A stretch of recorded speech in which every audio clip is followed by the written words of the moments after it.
안녕하세요. 반갑습니다. 사실은 목사 장로의 위치는 참 대단히 중요합니다만은 뭐니 해도 지금 한국 교회가 목사와 장로와 이 갈등 문제로 교회가 평안치 못한 교회가 참 많습니다. 이것은 바로 교회 부흥에 큰 걸림돌이 되기 때문입니다. 오늘 강의는 바로 목사 장로의 본질을 이야기함으로 말미암아 이제 앞으로 한국 교회가 목사 장로의 갈등 때문에 교회가 어려워지는 일이 없기를 원합니다.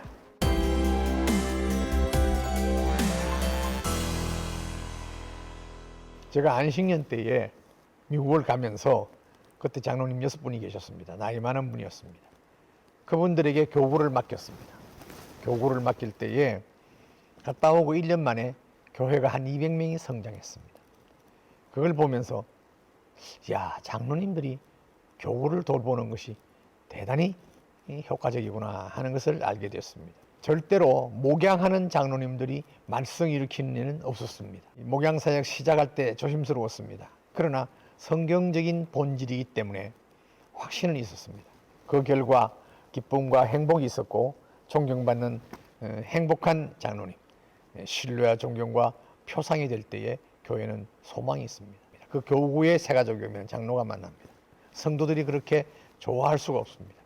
또 젊은이가 처음에는 장로님들이 만나니까 어려워했습니다마는 나중에 지나고 보니까 지긋한 삼촌 같고 또 부모 같은 이 장로님. 그러니까 자기의 인생의 상담도 하고 미래에 대해서 상담도 하는 이런 일 참 좋아하게 됐습니다. 야고보서 5장 14절은 이런 말이 있지 않습니까? 너희 중에 병든 자가 있느냐? 그는 교회의 장로들을 청할 것이요 그들은 주의 이름으로 기름을 바르며 그를 위하여 기도할지니라. 부목사들은 보통 30대에서 40대, 많아야 50대 있습니다. 제가 목회할 때. 장로님들은 대부분 50대 이상 60대가 됩니다. 그렇기 때문에 장로님에 대한 신뢰가 부목사보다 훨씬 나았습니다. 장로가 사역하면서 보람과 기쁨이 있었다면 얼마나 귀한가. 교회가 아주 새롭게 될 것입니다. 기쁘고 행복하게 사역하는 목사와 장로가 되기를 축원합니다. 목양을 하면서 이제 내가 이렇게 가정을 신방하는데 기도해 줄 때에 좀 이제는 우리 가족이다, 우리 식구다 이런 생각을 가지고 기도를 하게 되니까 더 깊이 있는 기도를 하게 되고 또 내가 또 말씀을 봐야 또 상담도 하고 또 기도할 때에 또 이렇게 할 수 있기 때문에 나에게도 또 유익이 되지 말씀으로. 그렇기 때문에 이제 어느 교회든지 이 목양 장로 사역을 하면은 장로님 자신이 더 행복하고 보람을 느끼고 또 같이 이런 신앙생활을 한다 이런 생각이 들어집니다. 그래서 너무 지금은 이제 목양하는 것이 어떤 면에서 내가 더 은혜를 받고 행복한 그런 삶을 살고 있습니다.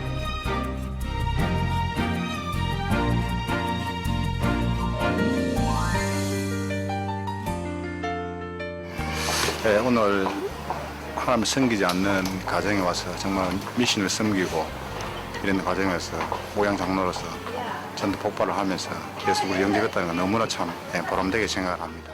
제가 목양을 하면서 참 느낀 거는 장로가 성도들과 함께 눈높이를 맞춰서 신앙생활을 하면서 성도들을 도와서 함께 주님이 목표로 하는 지시하는 그 영역, 목표점까지 가는 과정을 함께 갈 수 있다. 그래서 성도들이 영적으로 성장하고 성숙해 가는 그 모습들을 볼 때 정말 느끼지 못하는 다른 사람들이 느끼지 못하는 그런 큰 그 기쁨이 있습니다. 다만 이 목양하면 성도들을 만나면서 나오면서 정말 하나님께서 주신 은혜가 너무 크다. 그래서 제가 더 은혜 받고 나오면서 눈물이 막 날 정도로 그럴 때가 있어요. 그런 그 경험들을 이제 목양을 직접 하시면 수시로 느낍니다. 그런 행복한 장로 저는 6년 이제 마쳤습니다. 올 연말이면 제가 나이 정년에 걸려서 이제 은퇴를 하는데 정말 그 6년이 정말 행복했었습니다. 저는 주님 앞에 가서다 이런 기회를 주신 하나님께 정말 감사를 드렸습니다. 2015년 5월 18일 안드레 윌리엄스 변호사라는 사람이 영국에서 왔습니다. 부산에서부터 시작해서 전국을 투어하면서 영국 교회의 몰락을 소개했습니다. 영국 교회가 어떤 교회입니까? 정말 대단한 교회죠. 대단한 나라죠. 미국의 청교도 신앙을 심었고 또한 우리 한국의 최초의 선교사가 영국 선교사였습니다. 토마스 선교사. 그런데 이 영국이 소위 동성애로부터 이슬람의 물결이 쓰나미 같이 몰아쳐 왔습니다. 영국은 자기들이 그 윌리엄스 변호사 이야기대로 패배했다고 말했습니다. 교회가 각성한다면 이길 수 있다고 하면서 절교하고 갔습니다. 그 후 한동안 국민일보에서 연지하기도 했는데요. 목사와 장로는 교회의 미래를 향한 비전과 방향을 제시하며 하나님의 꿈을 이루게 하는 정책을 결정하는 중요한 위치에 있음을 인지해야 할 것입니다. 때문에 목사와 장로는 목양의 여러 영역 중에서 특히 차세대를 위한 토석을 우선으로 해야 할 것입니다. 한국 교회 지금 다음 세대가 무너지는 심각한 위기에 처해 있는 것을 볼 때에 영국을 우리는 거울 삼아야 합니다. 역사를 보면서 교훈을 얻어야 되고 또 특히 기독교가 몰락하고 있는 서구의 많은 나라들을 보면서 우리는 도전을 받아야 됩니다. 부산의 전통교회에 부임해서 3년은 성도를 파악했고 그 후에 매년 4주 휴가를 얻었습니다. 처음에는 주로 미국 교회 탐방을 하면서 우리에게 복음을 전해주는 나라 세 부류의 교회를 저는 미국 교회를 분석했습니다. 첫째, 소멸되는 교회, 대부분이 장로교였습니다. 감리교, 성결교, 일반 교회들이 몰락하고 있었습니다.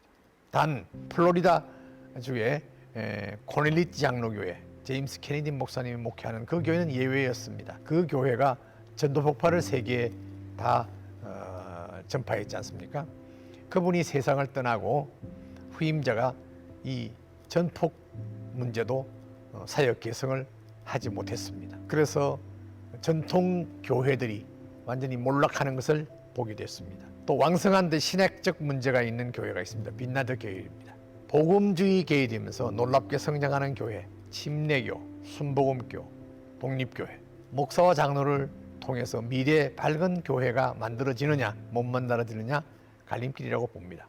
그리고 95년도에 미국 교회를 탐방하고 난 뒤에 96년도에 유럽 교회를 탐방하게 됐습니다. 영국 교회의 참혹한 현장을 보게 됐습니다. 우리나라도 이렇게 되지 않는다는 보장이 있는가 했는데 이렇게 속히 그날이 올 줄 몰랐습니다. 지금 우리도 모슬림이 그렇게 많이 들어오고 있습니다.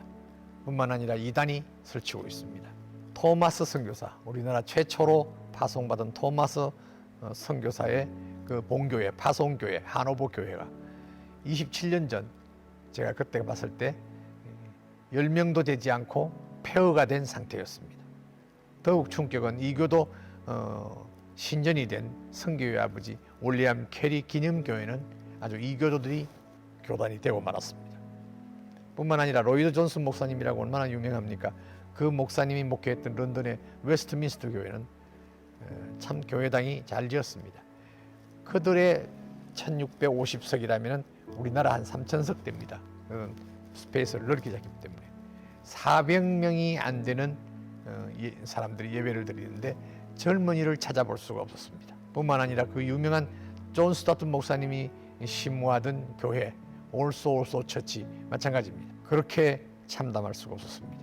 여호수아 24장 31절 보면은 이스라엘이 여호수아가 사는 날 동안과 여호수아 뒤에 생존한 장로들 곧 여호와께서 이스라엘을 위하여 행하신 모든 일을 아는 자들이 사는 날 동안 여호와를 섬겼더라. 그러니까 사사기 2장 10절 보면은 그 세대의 사람도 다 그 조상에게로 돌아갔고 그 후에 일어난 다른 세대는 여호와를 알지 못하며 여호와께서 이스라엘을 위하여 행하신 일도 알지 못하였더라. 하나님께서 택하신 이스라엘 백성들이 여호와의 목전에 악을 행하여 하나님을 버리고 바알을 섬기며 하나님을 진노케 하여 그들이 어디로 가든지 하나님께서 재앙을 내려 그들의 괴로움이 심했다고 성경은 말하고 있습니다. 여호수아 장로들의 신앙 계승의 실패, 나라를 만국으로 치닫게 했던 것입니다. 그러니 백성들의 자기 속인에 옳은 대로 사는 삶, 오늘날 마찬가지입니다.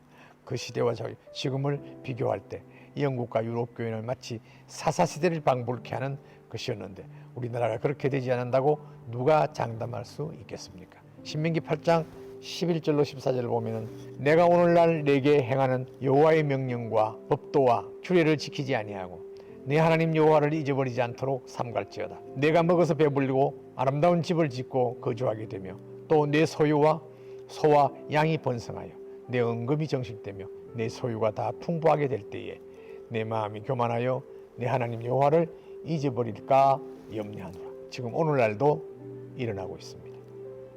애굽에서 구원하여 연단하여 하나님을 섬기도록 했는데 그러나 모세의 마음은 무거웠습니다. 가나안의 풍요가 그들을 병들게 할 수 있기 때문입니다.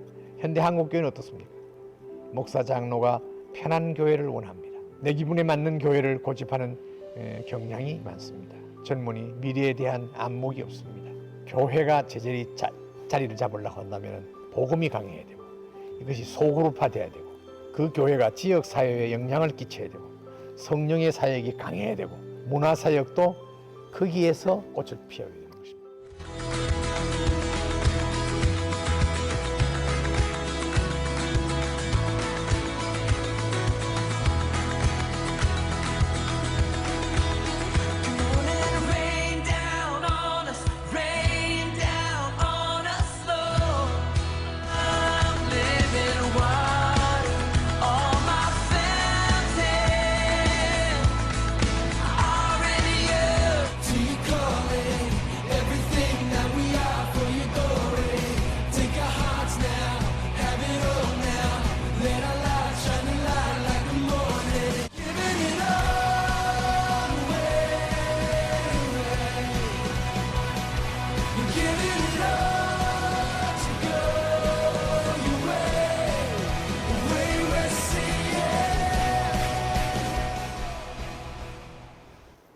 부흥하는 교회들의 미국 교회를 보여주고 그래서 그 당시 제가 그 영상 미디어 관계로 교회에 도전을 했고 하단에 있는 옛날 교회에 강대상이 그런 목사와 장로만 올라갔습니다.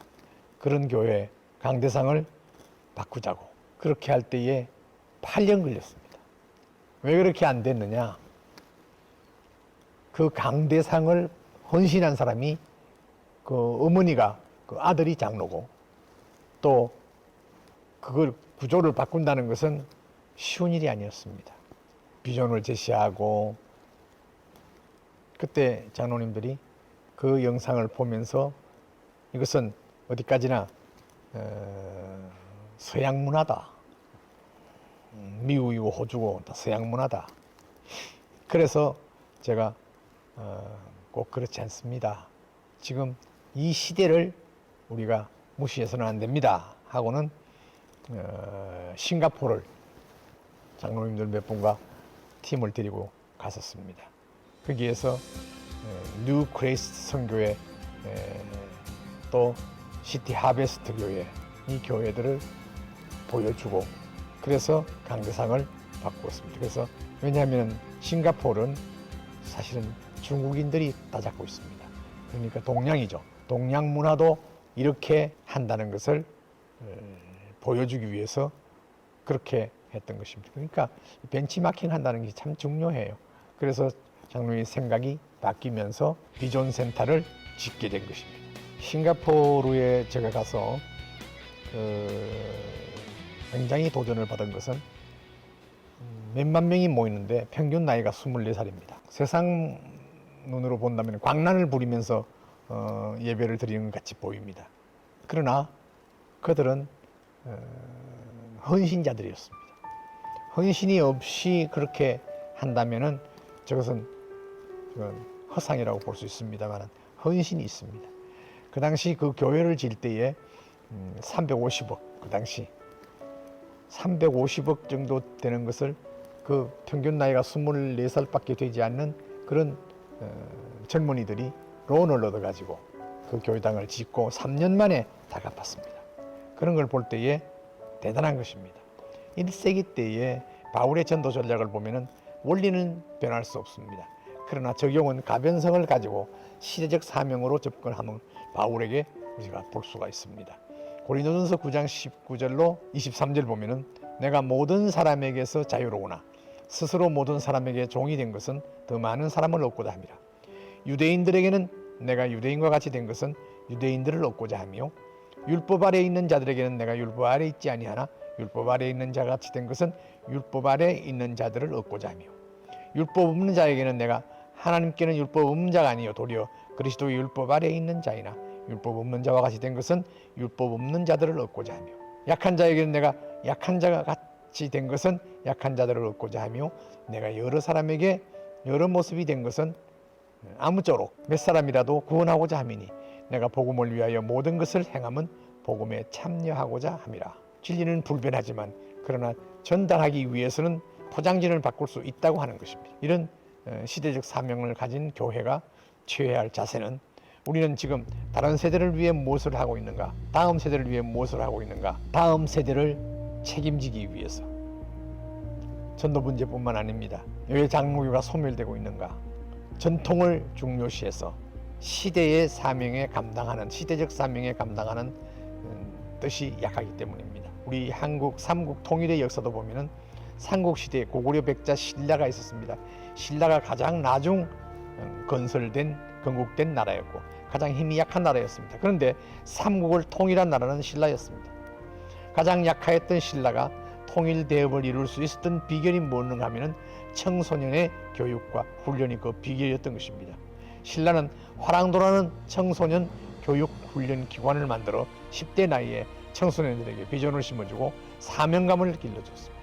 신라의 화랑도는 요즘 나이로는 중고등학생에 해당되는 10대 청소년이었습니다. 신라는 그들이 무리를 만들어서 명산 대첩을 돌며 체력과 호연지기를 기르고 무술을 연마하게 하고 또한 호국 정신을 기르고 삼국 통일의 꿈을 심어주고 공동체 정신과 국가 경영의 사명감을 심어주는 운동을 펼쳤습니다. 이들이 자라 삼국 통일의 주역이 되었고 삼국 통일 후에는 당의 세력을 물리치는 때의 주역이 되었던 것입니다.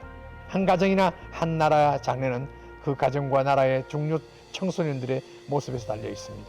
청소년들이 활달하고 꿈이 있고 창의력이 넘치는 모습이면 그 가정과 그 나라는 장래가 있습니다. 그러나 청소년들이 나약하고 부정적 사고에 젖어 있고 내일에 대한 희망과 포부가 없다면 그 가정과 그 나라의 장래는 어두울 수밖에 없습니다. 정교 분리 원칙이라는 것을 일본이 왜곡해서 지금 우리 한국 사람들이 알고 있습니다. 종교는 정치에 개입하지 말라. 그런데 그게 아닙니다. 미국의 3대 대통령 제프슨이라는 대통령이 당시 초대 조지 워싱턴 일대 2대 아담스 등의 신앙은 목사를 능가하는 신앙인들이었습니다. 3대에 와서 앞으로 대통령들이 신앙이 없는 사람이 될 때에 교회는 보호하자는 취지에서 정교 분리를 했는데 그 첫 번째가 세속 권세는 절대 교회를 탄압해서는 안 된다. 두 번째, 교회에 세금을 부과해도 안 된다. 세 번째, 세상 권력이 교회의 수장을 겸할 수 없다. 이제 이런 내용이었습니다. 이름으로 말미암아 초대 국회 그리스도인들이 83%였고 목사와 장로가 50명에 이르렀습니다. 그만큼 나라가 세워질 때 이승만 대통령은 기독교인들을 이렇게 세웠습니다.